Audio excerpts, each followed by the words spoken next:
오늘은 예수님의 여러 가지 비유의 말씀 중에서 씨 뿌리는 비유의 말씀입니다. 예수님은 하나님 나라를 가르치실 때 비유를 통해서 많이 말씀하셨는데요. 오늘 비유에서 씨를 뿌리는 분은 하나님이십니다. 말씀과 복음의 씨앗을 뿌리시고 그 씨가 뿌려지는 네 가지 종류의 땅이 나옵니다. 길가, 지금 우리처럼 포장된 도로가 아니라 그 당시에 사람들이 많이 오가느라 땅이 딱딱해진 곳이 길가였습니다. 거기에 떨어진 것은 새가 물어가서 아무런 열매를 맺지 못하고, 돌짝밭, 뿌리가 온전히 내리지 못해서 금방 말라버리고, 가시덤불, 거기에는 뿌리는 있으나 열매를 맺지 못하고, 마지막으로 좋은 땅, 옥토라고 하죠. 100배의 열매가 맺힌다라고 예수님이 농사에 빗대어서 하나님 나라를 지금 설명해 주고 계십니다. 10절의 말씀입니다. 예수께서 혼자 계실 때에 예수의 주위에 둘러있는 사람들이 12제자와 함께 그 비유들이 무슨 뜻인지를 예수께 물었다. 궁금하잖아요. 그 땅의 이야기가, 씨를 뿌리는 비유가 무슨 뜻인지 제자들이 예수님께 와서 물었습니다. 우리는 늘 주님께 물어야 합니다. 진리는 명확하고 살아있지만 때로는 감춰져 있거든요. 그래서 주님께 물어야 돼요. 주님, 하나님 나라는, 진리는 무엇입니까? 우리가 알지 못합니다. 예수님께 제자들이 물었고 예수님이 이제 하나하나 풀어주시거든요. 예수님이 계시지 않은 지금 우리 옆에 계시지 않기 때문에 우리는 어떻게 이 말씀을 들을 수 있을까요? 성령께서 우리 안에서 이 말씀을 조명해 주십니다. 조명이라는 표현을 쓰거든요. 깜깜한 상태에서 불이 밝히면 그때 보이는 것처럼, 여러분, 우리가 아무리 성경을 열심히 읽어도요, 성경을 많이 외우고 있어도요, 성령의 조명이 없으면 아무것도 깨달을 수가 없어요. 그런데 우리가 정말 한 구절의 말씀만 알고 있다 할지라도 성령이 그것을 밝히 보여주실 때 우리 가운데 진리의 말씀이 와 닿게 되는 거거든요. 사실 오늘 이 씨 뿌리는 비유는 너무나 유명한 비유여서 우리가 참 많이 들어온 말씀일 수도 있습니다. 그러나 말씀을 준비하며 저는 기도하기를 오늘 이 시간 성령께서 우리 가운데 조명해 주셔서 여전히 우리 안에 그 어두운 부분이 주의 빛으로 비추어지고 이 말씀의 놀라운 진리가 우리 가운데 역사할 수 있기를 우리 주님의 이름으로 축원합니다. 이제 예수님께서 이 비유를 풀어주시는데 첫 번째가 길가밭의 사람인데요. 14절, 15절의 말씀입니다. 씨를 뿌리는 사람은 말씀을 뿌리는 것이다. 길가에 뿌려지는 것들이란 이런 사람들이다. 그들에게 말씀이 뿌려질 때에 그들이 말씀을 듣기는 하지만 곧바로 사탄이 와서 그들에게 뿌려진 그 말씀을 빼앗아 간다. 말씀이 뿌려지는데 이 길가밭의 경우는 뿌려지자마자 뿌리를 내리고 자라지 못하고 바로 다른 새가 와서, 사탄이 와서 그 말씀을 빼앗아가는 경우입니다. 지금 저와 여러분은 말씀이 귀에 들려지고 있습니다.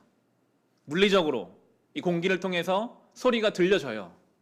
성경이 말하는 말씀을 듣는다는 것은 근데 그런 것은 아닙니다. 아무리 우리 귓가에 하나님 말씀이 들려져도 그게 우리의 심령 가운데 뿌리를 내려야 하거든요. 그런데 이 길가밭의 경우에는 말씀이 내 이야기로 받아들여지지 않는 사람이에요. 별로 그 말씀이 심각하게 들려지지 않아요. 왜냐하면 하나님 말씀보다 더 나의 삶에 영향력을 주는 다른 존재들이 있거든요. 주중에 계속 묵상하는 출애굽기에서는 하나님은 우상을 경계하십니다. 우상을 섬기지 마라. 우상은 다른 것이 아니거든요. 하나님 말씀보다 더 나의 삶에 영향을 주는 것들, 그것이 전부 다 우상입니다. 우리는 요즘 무엇에 마음을 쓰고 있을까요? 제가 한 가지 예를 좀 들어보겠습니다. 요즘 시대를 대표하는 단어, 현상이 있다면 가상화폐나 주식 같은 것들일 것입니다. 거의 매일 뉴스를 통해 접하게 되는 것 같아요. 주중에 매일경제를 통해서 나온 뉴스 한 부분을 제가 좀 읽어드리겠습니다. 매일경제가 입수한 금감원의 내부 보고서는 디지털 기기에 익숙한 MZ세대, 20, 30대죠. 가상화폐 등 고위험 자산에 공격적인 투자 성향을 보이는 것으로 평가했다. 예탁결제원에 따르면 지난해 말 20, 30세대 중에 2030 세대 중에 주식 투자를 하는 비중은 21.1%로 나타났다. 젊은 세대의 주식 투자 비중은 빠르게 늘어나는 추세다. 작년 말 주식 투자를 하는 MZ세대는 2030 세대는 총 315만 7천 명. 이는 전년 대비 2배가량 늘어난 수치이다. 주중에 나왔던 기사였어요. 계속 2030 세대가 더 많은 사람들이 주식에 투자하고 있다. 주식 자체가 나쁜 건 당연히 아닙니다. 이 사회에 필요한 투자와 여러 가지 방법이죠. 그런데 아침에 눈을 뜨자마자 가장 1순위로 주식에 마음이 빼앗기고 그것이 오르면 기쁘고 떨어지면 슬픈 것이 너무나 강력해서 일상의 기쁨, 일상의 감사, 복음의 은혜 이것이 아니라 그게 올라야 기쁘고 그게 떨어지면 아무리 예수님이 날 사랑하셔도 아무리 내 주변에 좋은 것이 많이 하나님 주셨어도 그것 때문에 낙심하고 신음하는 사람이라면 비정상적인 거죠. 제 주변 좀 오래된 일이었지만 가까운 친구가 주식에 자기 가지고 있는 얼마 돈을 다 학생 때였으니까 많은 돈은 아니었지만 집어넣었어요. 그런데 넣었던 그 주식의 회사가 갑자기 어떤 사고가 나서 갑자기 주식이 폭락해버린 거예요. 밥을 못 먹더라고요. 거기에 마음이 완전히 빼앗겨서 낙심하고 신음하는 것을 옆에서 봤습니다. 주식이라는 예를 들었지만 우리의 삶의 어떤 요소 중에서 복음보다 하나님보다 진리보다 훨씬 강력하게 나의 삶에 영향을 주고 있는 것들, 그것이 오늘 나오는 길가밭에서 말씀이 떨어지기도 전에 말씀을 빼앗아가는 존재입니다. 그것이 우상입니다. 교회 교육관 공사를 위해서 상가 한 칸을 더 얻고 주중에 공사를 시작했습니다. 한 변화가 있다면 아셨나요? 옆에 이렇게 예배당 옆을 유리를 다 나무로 막았습니다. 이쪽에 보면 이제 알 수 있으실 텐데요. 이런 교회 공사를 할 때면 저는 좀 부담이 있습니다. 결정을 해야 되거든요. 나무 색깔은 뭘로 해야 될지, 조명은 뭘로 해야 할지. 우리 교인이 다 자기만의 어떤 성향이 있고 일일이 물어볼 수도 없고 맞출 수도 없기 때문에 책임을 좀 결정을 해야 되잖아요. 해놓고도 늘 한편으로 마음이 좀 무겁죠. 저거 보시고 혹시 답답해하는 사람은 없을까? 불편해하는 사람은 없을까? 그런 생각들이 드는 것이 솔직한 마음입니다. 그래서 혹 조금 마음에 들지 않으시더라도 양해를 부탁드리는데요. 이렇게 옆에 나무로 막은 이유는 예배에 좀 더 집중하기 위함이었습니다. 설교를 하다가 막혀있기 전에는요, 여기 누가 지나가거나 혹은 옆에 이마트 창고가 있으니까요, 수레를 쭉 밀고 가면 갑자기 모든 성도의 시선이 여기가 아니라 이쪽으로 가게 돼요. 그러면 잠깐 예배가 끊어지는 경우들이 많이 생기더라고요. 그 중에 이제 이렇게 옆에 나무 벽을 치게 되었는데요. 치고 나니까 저는 참 좋더라고요. 옆에 사람이 여기 누가 왔다 갔다 하는지 보이지 않아서 저 스스로도 예배를 준비하는 도움이 되는 것을 경험했습니다. 하나님이 맨 처음에 모세를 통해 성막을 지으실 때 빛이 들어오지 못하게 창문이 없게 만들게 하셨어요. 하나님만 집중하기 위해서입니다. 성경적으로 성막은, 성전은 오직 하나님께로만 창문이 열려 있어야 하기 때문인데요. 만약 우리가 저는 신앙생활 오래 잘했기 때문에 아무리 옆에서 왔다 갔다 해도 하나님께 집중할 수 있습니다 라고 말한다면 어쩌면 그것은 교만한 표현일 것입니다. 우리는 그런 존재가 아니에요. 우리는 뭔가 옆에 지나가면 신경을 쓸 수밖에 없는 존재이기 때문에 하나님께 온전히 집중하기 위해서 차단해야 할 것들을 차단하고 벽을 쳐서라도 막아서라도 하나님께 나아가기를 힘써야 하는 사람들입니다. 나의 삶의 어떤 요소가 끊임없이 나의 마음을 혼란스럽게 하고 하나님께 집중하지 못하게 만든다면 과감하게 여러분 결단하셔야 하셔서 그것들을 우상이라고 여기고 잘라낼 때에 우리가 건강한 신앙생활을 할 수 있게 될 것입니다. 그렇지 못한다면 마치 길가밭처럼 말씀이 나의 삶에 영향을 줄 수가 없어요. 다 빼앗겨 버리니까요. 우리가 이 말씀을 기억해야 하겠습니다. 두 번째가 돌짝밭입니다. 16절, 17절의 말씀입니다. 돌짝밭에 뿌려지는 것들이란 이런 사람들이다. 그들은 말씀을 들으면 곧 기쁘게 받아들이기는 하지만 그들 속에 뿌리가 없어서 오래가지 못하고 그 말씀 때문에 환난이나 박해가 일어나면 곧 걸려 넘어진다. 뿌리가 없는 혹은 돌짝밭이니까 아주 얕은 흙에 너무나 얕은 뿌리가 내린 경우 살아있는 것 같지만 조금만 태양이 세게 비추면 금방 말라 없어져 버린다. 이것도 환난이라고 지금 말씀하시거든요. 우리가 신앙생활 하지만 어려움이 있잖아요. 여러 가지 종류의 삶의 어려움들이 육적으로, 심적으로, 영적으로 우리를 막 찾아옵니다. 그때 우리가 믿음의 뿌리가 깊은 사람이면 그 모든 상황을 믿음으로 좀 받아내서 믿음의 눈으로 바라보면서 이것들을 기도하면서 나의 건강함으로 바꿔갈 수 있는데 뿌리가 없는 경우, 너무 연약한 경우 그냥 그 어려움에 무너져 버립니다. 이걸 믿음으로 받을 힘이 없어요. 이 상황을, 이 감정을, 이 어려움을 하나님 앞에서 기도와 말씀으로 거룩하게 바꿔가는 것이 신앙생활인데 뿌리가 없으니까 그걸 할 수 없다라고 지금 말씀하고 계시거든요. 같은 맥락으로 18절, 19절도 가시덤불 이야기입니다.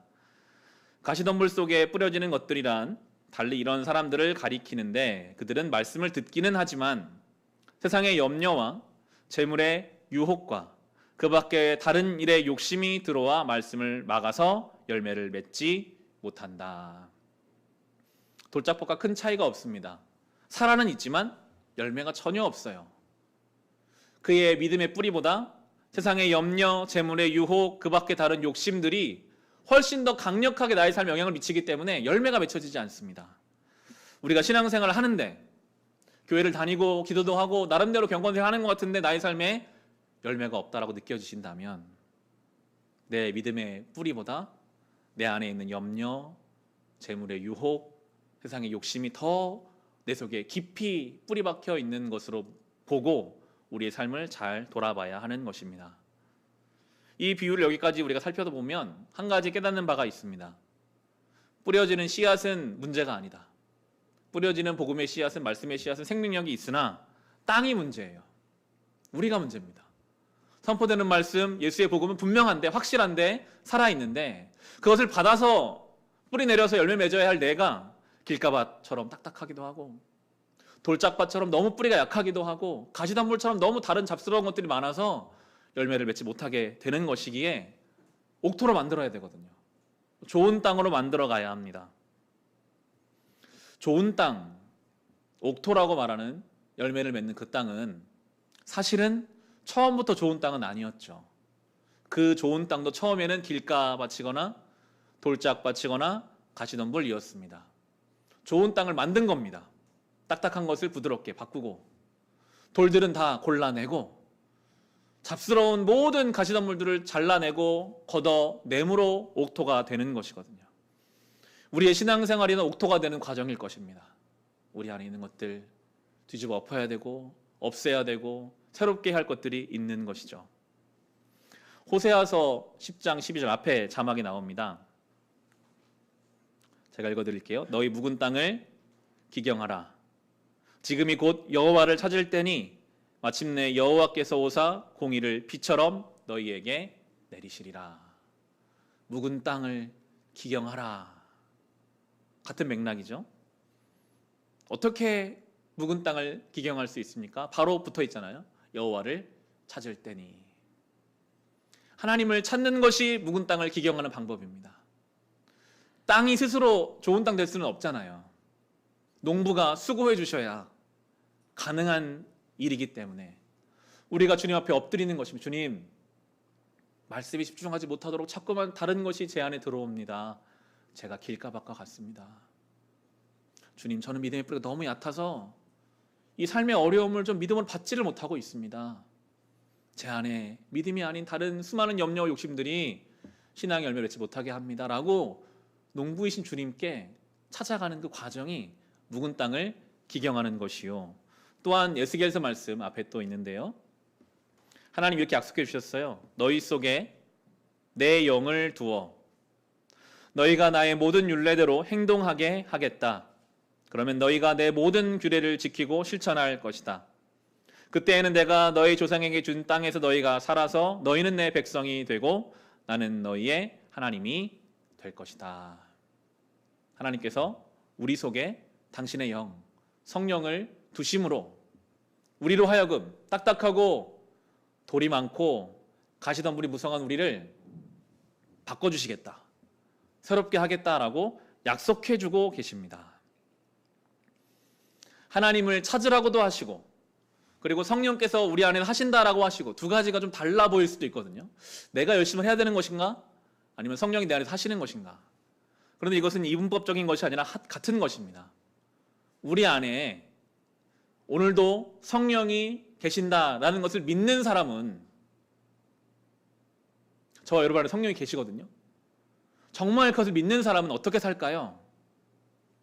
내 안에 존귀하신 성령이 와 계시는데 함부로 욕심이나 미움이나 염려를 담아둘 수 있을까요? 정말 내 안에 성령이 계신다는 걸 믿는 사람이라면 어떤 결정 앞에서 성령의 인도하심을 구하고 묻고 찾지 않을까요? 부부가 어떤 결정을 내리는데 독단적으로 혼자 결정 내리는 부부는 온전한 관계가 아니잖아요. 모든 의사결정이 그렇습니다. 사람과 사람 관계도 그럴진데 성령이 정말 내 안에 계시는 것을 믿는 사람이라면 내 안에 두신 성령께서 오늘 나를 만들어 가시는 걸 믿는 사람이라면 당연히 여호와를 찾죠. 그분께 의탁하게 되어 있는 것입니다.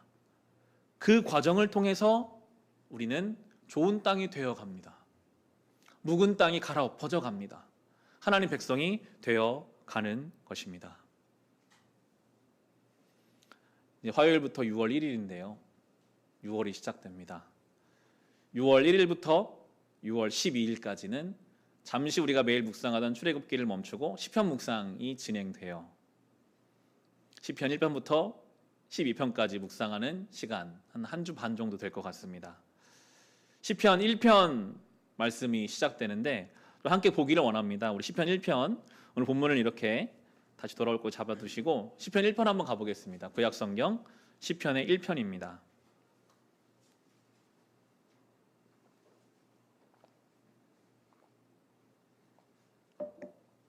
시편 1편 언제 읽어도 참 은혜가 되는 귀한 말씀인데 같이 한번 읽어보겠습니다. 시편 1편입니다. 복 있는 사람은 악인의 꾀를 따르지 아니하며 죄인의 길에 서지 아니하며 오만한 자의 자리에 앉지 아니하며 오로지 주님의 율법을 즐거워하며 밤낮으로 율법을 묵상하는 사람이다. 그는 시냇가에 심은 나무가 철 따라 열매를 맺으며 그 잎이 시들지 아니함 같으니 하는 일마다 잘 될 것이다. 그러나 악인은 그렇지 않으니 한낮 바람에 흩날리는 쭉정이와 같다.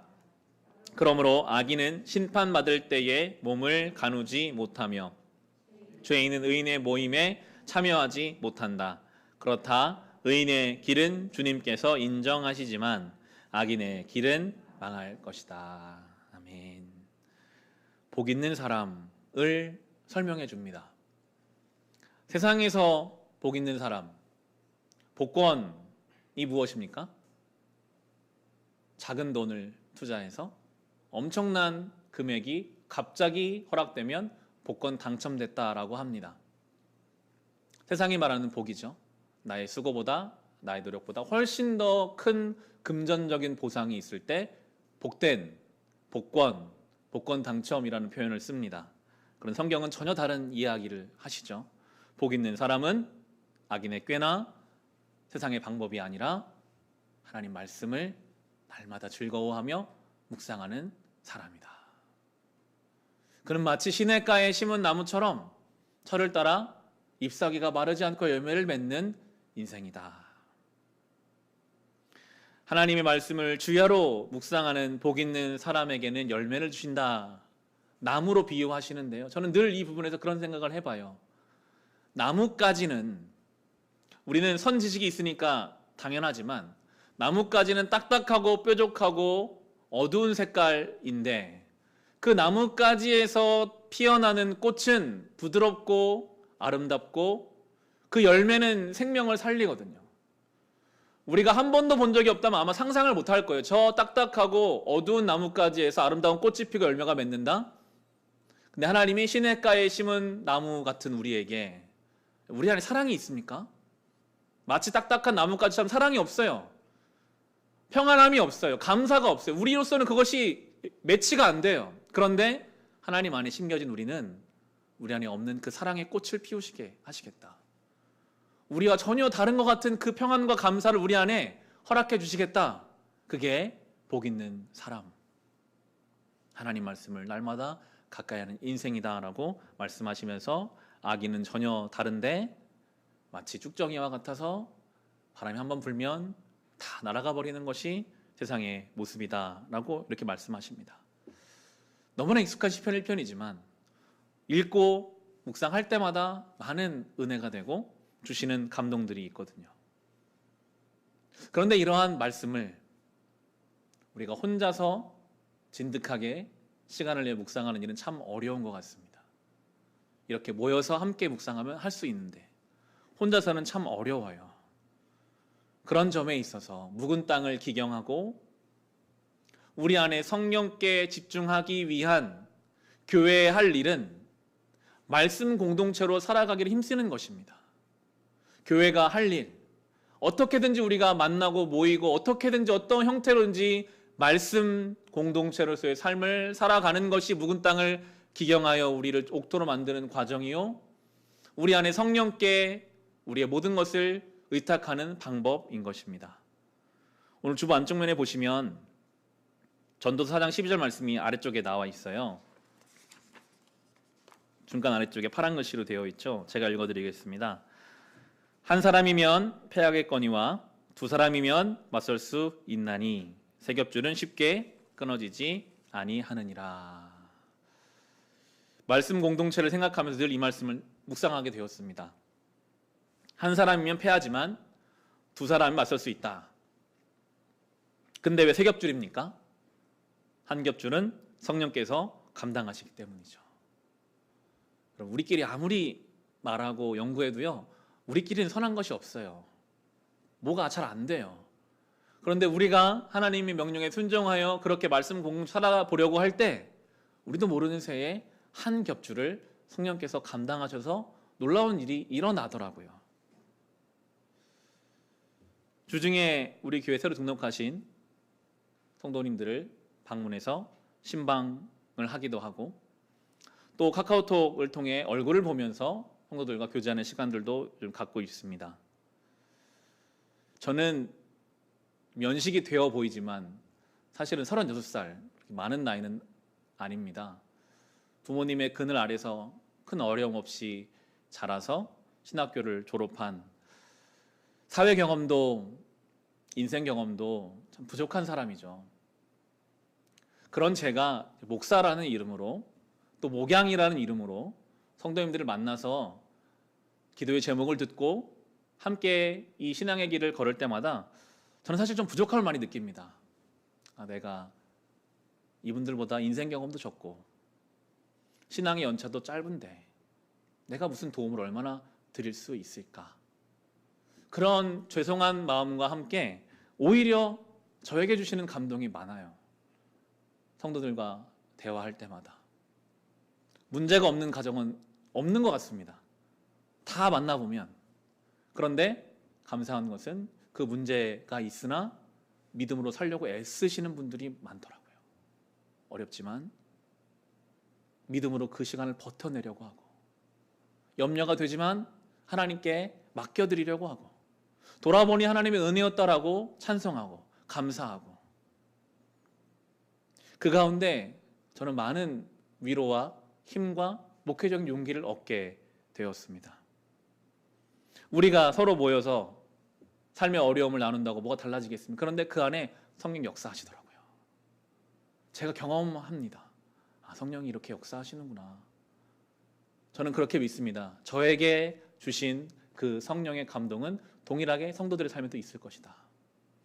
우리가 그 믿음의 싸움과 같은 인생길을 살아가는 중에 느끼는 마음들을 그냥 나누는 그 자리에 성령이 함께 하셔서 우리를 더 견고하게 세워주시는 것, 말씀으로 어떻게 살아갈까 서로 노력하고 나누는 것, 그게 말씀 공동체고 그 말씀 공동체에 속한 우리가 날마다 옥토가 좋은 땅이 되어가는 그 과정 중에 있다라고 말씀해 주시더라고요. 저는 그게 우리 교회 가야 할 방향이라고 믿습니다. 말씀 공동체로 좋은 땅이 되어가는 과정. 다시 6월 1일부터 또 카카오톡 순모임 모집해서 다시 진행해 보려고 합니다. 그런 마음이 들죠. 내가 이거 몇 자 적는다고 뭐가 달라질까? 당연히 우리의 글에는 큰 힘은 없습니다. 그러나 성령이 한 겹줄을 감당하셔서 나 같은 사람이 쓴 글도 성령의 도구로 사용하시더라고요. 그게 교회 공동체가 가야 할 길인 줄 믿고 우리가 함께 이 길에 동참해야 할 것입니다. 말씀을 이제 마칩니다. 다시 마가복음으로 한번 가보겠습니다. 마가복음 4장 30절에 32절의 말씀입니다. 예수님이 또 한 가지 비유를 드시는데요. 마가복음 4장 30절부터 보시면 예수께서 또 말씀하셨다. 우리가 하나님의 나라를 어떻게 비길까? 또는 무슨 비유로 그것을 나타낼까? 겨자씨와 같으니 그것은 땅에 심을 때에는 세상에 있는 어떤 씨보다도 더 작다. 그러나 심고 나면 자라서 어떤 풀보다 더 큰 가지들을 뻗어 공중의 새들이 그 그늘에 깃들 수 있게 된다. 하나님 나라는 겨자씨와 같다라고 하십니다. 정말 작아요. 아무것도 아닌 것 같아요. 그런데 그 씨앗은 자라서 큰 가지가 되고 그늘이 됩니다. 우리가 하루에 5분 10분 말씀 묵상하는 거 대단치 않게 여겨질 수 있습니다. 한두 마디의 말씀 묵상을 나누는 것, 잠시 귀에서 기도하는 것, 겨자씨와 같이 우리 인생에서 작은 것처럼 보일 수도 있어요. 그러나 하나님 나라는요, 그 겨자씨가 자라서 우리의 인생의 그늘이 되어주시는 것. 그 그늘은 나만을 위한 그늘이 아니라 내 주변까지도 하나님의 그 생명과 은혜를 전파하는 통로로 사용하시겠다라고 우리에게 말씀하시고요. 오늘 이 마가복음 씨 뿌리는 병행 구절인 누가복음에 보면 좋은 땅을 이렇게 설명하고 있어요. 좋은 땅에 떨어진 것은 바르고 착한 마음으로 말씀을 듣고서 그것을 굳게 간직하여 견디는 가운데 열매를 맺는 사람들이다. 좋은 땅 옥토는요, 겨자씨 같은 작은 말씀이라도 그것을 굳게 간직하여 견디는 가운데 열매 맺는 사람들이래요. 저 여러분의 삶에 어떤 작은 말씀이라 주신다면 사랑해라, 감사해라, 그 사람 용서해라, 이 시간을 버텨내라, 뭔가 나의 삶에 주시는 말씀이 있다면 그것을 굳게 간직하여 견디는 가운데 열매를 맺게 하신다. 그 열매는 30배, 60배, 100배 우리가 견딘 것보다 훨씬 더 풍성한 은혜를 주시겠다라고 오늘 약속해 주고 계십니다. 우리의 신앙이 날마다 좋은 땅이 함께 되어가고 말씀 안에 성도의 교제 가운데 성령의 역사를 경험하고 겨자씨같이 아무것도 아닌 것 같지만 그것이 우리의 삶에 너무나 큰 영향을 주며 좋은 땅에 주신 말씀을 잘 붙잡고 견뎌서 열매를 맺는 그런 복된 신앙, 복된 교회, 우리의 삶과 가정 될 수 있기를 주님의 이름으로 축원합니다. 주신 말씀으로 우리 개인의 기도 제목으로